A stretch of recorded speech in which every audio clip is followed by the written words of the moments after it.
La cybercriminalité est un enjeu central pour les établissements financiers.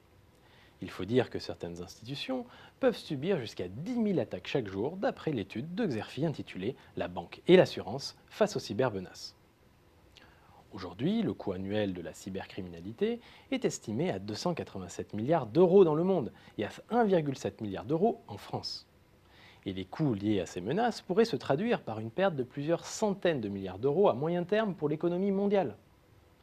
Les blocages liés aux attaques peuvent de fait stopper les paiements et les financements, déstabiliser d'un coup d'un seul les marchés et les États. On aura alors compris que la multiplication des canaux de paiement, smartphones, tablettes et ainsi de suite, a fragilisé le secteur bancaire face aux cybermenaces. Des attaques qui affectent bien sûr le chiffre d'affaires des banques, mais aussi leur réputation et la confiance auprès des acteurs et des systèmes.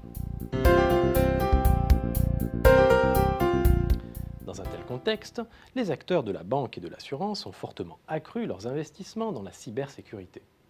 C'est ainsi que de nouvelles technologies innovantes ont été mises en place.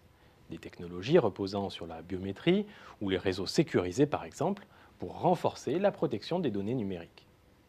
Des solutions et des services de dématérialisation sont également proposés. Je pense en particulier aux coffres-forts numériques et aux infrastructures d'échange interbancaire.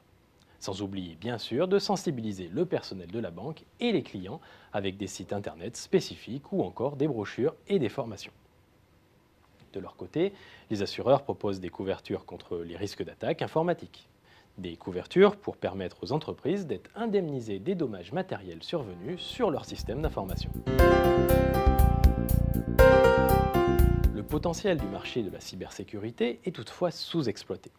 D'abord parce que la réglementation des secteurs de la banque et de l'assurance est contraignante en matière de protection des données personnelles et de traçabilité des informations financières.